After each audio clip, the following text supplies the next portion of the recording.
Alexander the Great, a name that has echoed through the corridors of history, resonating with tales of unparalleled bravery and unmatched leadership. The name echoes through history, symbolizing the zenith of ancient heroism and conquest. He was born in 356 BCE, in a time of heroes and legends where myths and reality often intertwined. His birthplace was Pella, the capital of the Kingdom of Macedon, a city that would soon be known as the cradle of a future conqueror. Alexander's father was King Philip II, a ruler of great ambition and strategic brilliance, who laid the foundation for his son's future empire.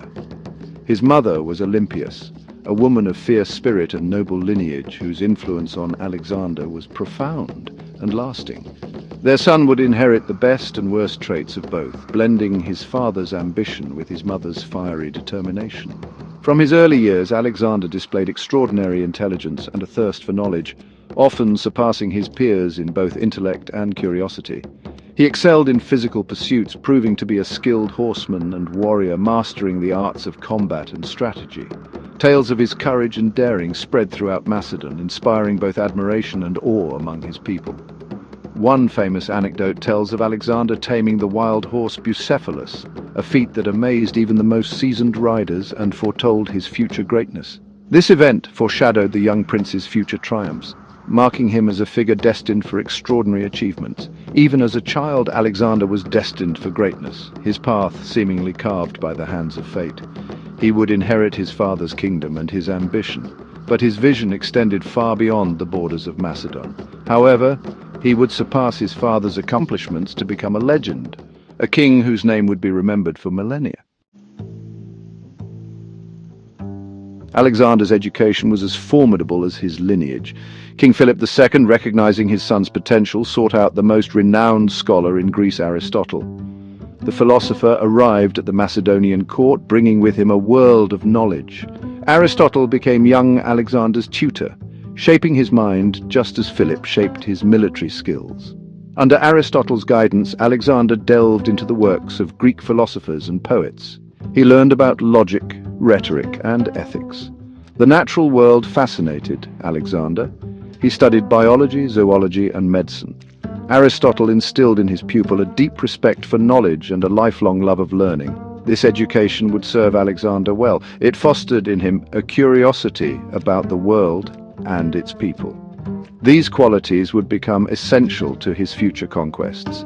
They would also shape his vision of a world united under Hellenistic culture. In 336 BCE, tragedy struck the Macedonian court. King Philip II, at the height of his power, was assassinated. Alexander, just 20 years old, ascended to the throne. Many doubted the young king's ability to rule. Greece, sensing weakness, rebelled against Macedonian authority. However, they underestimated Alexander's resolve. He moved swiftly and decisively, crushing the rebellion and solidifying his control over Greece. With Greece secure, Alexander turned his attention eastward towards the Persian Empire. His father had dreamed of conquering this vast and wealthy land. Now it was Alexander's turn to fulfill that dream. He would do so with a vengeance, carving out an empire that stretched from Greece to India.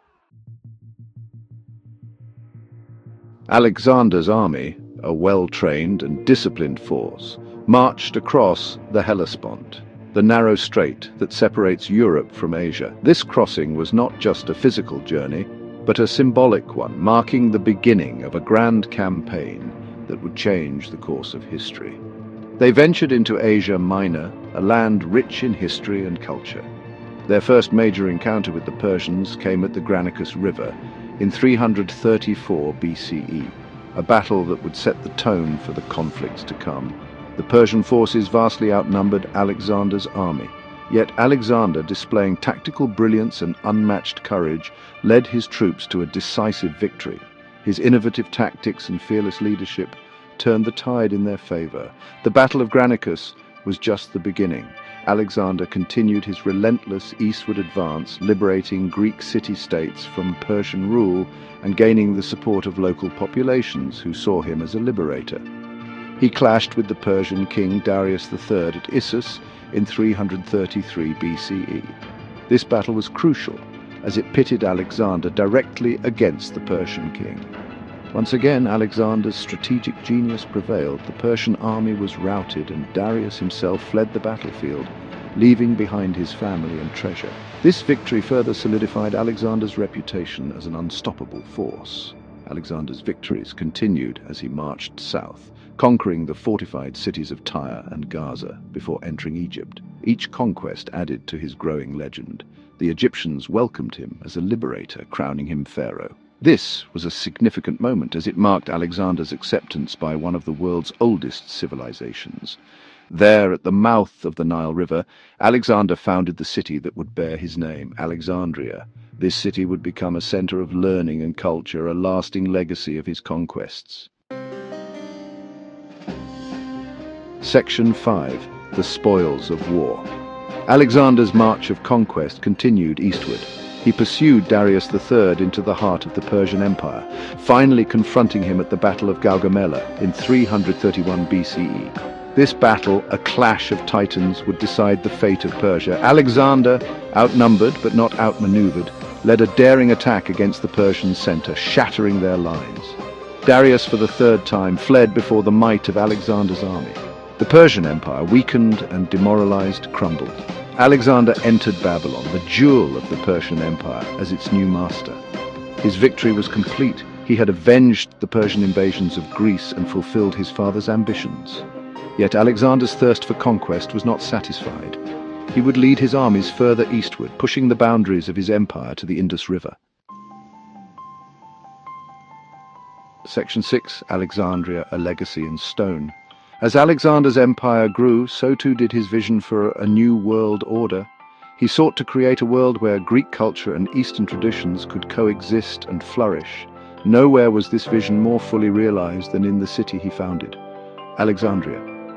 Located at the crossroads of trade routes, Alexandria became a melting pot of cultures. Greeks, Egyptians, Persians, and people from across Alexander's vast empire flocked to the city.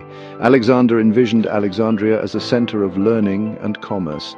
He commissioned the construction of a magnificent library intended to house the world's knowledge. He also ordered the building of a towering lighthouse, the Pharos of Alexandria, one of the 7 wonders of the ancient world. Alexandria became a symbol of Alexander's ambition, his vision of a world united under Hellenistic culture. Section 7. The Unification of a World. Alexander's quest to create a unified empire went beyond the construction of cities and monuments. He envisioned a world where different cultures could coexist and thrive together. He understood that true unification required cultural integration. This meant blending the traditions, languages, and customs of the conquered peoples with those of the Macedonians. He encouraged his soldiers to take wives from the conquered populations, fostering bonds that transcended mere political alliances. He himself married Roxana, a Bactrian princess, symbolizing his commitment to this vision of unity. Alexander adopted Persian customs and clothing, a gesture that did not go unnoticed by his new subjects. This act of adopting local customs was a strategic move to win the hearts and minds of the people. He incorporated Persian nobles and soldiers into his army and administration, creating a more inclusive and diverse leadership. This policy of integration, though controversial among some of his Macedonian companions, aimed to create a sense of shared identity among the diverse people of his empire. It was a bold experiment in governance. Alexander's vision was ahead of its time. He saw the potential for a world where different cultures could learn from each other and grow stronger together. He believed in a world without rigid cultural boundaries, a world where knowledge, art, and ideas could flow freely. This was a revolutionary idea in an era marked by division and conflict. While his empire ultimately crumbled after his death, his vision of a unified world left an indelible mark on history. The legacy of his efforts can still be seen in the cultural exchanges that continue to shape our world today. Section 8. The legend lives on. In 323 BCE, at the age of 32, Alexander the Great died in Babylon. The cause of his death remains a mystery, possibly due to illness, poison, or a combination of both. His empire, vast and sprawling, lacked a clear heir. It was divided among his generals, the Diadochi, who fought amongst themselves for control. Although Alexander's empire fragmented, his legacy lived on. His conquest ushered in the Hellenistic era, a period of unprecedented cultural exchange between East and West. Greek language, art and philosophy spread throughout the former Persian Empire, influencing the development of these regions for centuries to come. Alexander's military genius inspired generations of military leaders. His tactics and strategies were studied by Julius Caesar, Hannibal, and Napoleon. His life became the stuff of legends, romanticized and mythologized throughout history. As Section 9, Conclusion and Enduring Legacy, Alexander the Great was a complex and contradictory figure. He was a brilliant military strategist, a visionary leader, and a ruthless conqueror. His ambition knew no bounds, driving him to conquer vast territories and create one of the largest empires the world had ever seen. His legacy continues to fascinate and inspire. He serves as a reminder that even in ancient times, individuals had the power to change the course of history. Alexander's conquests spread Greek culture, ideas, and language across a vast area. This cultural diffusion had a profound impact on the development of Western civilization. Alexander's story is a testament to the power of ambition, the allure of conquest, and the enduring legacy of a life lived on a grand scale.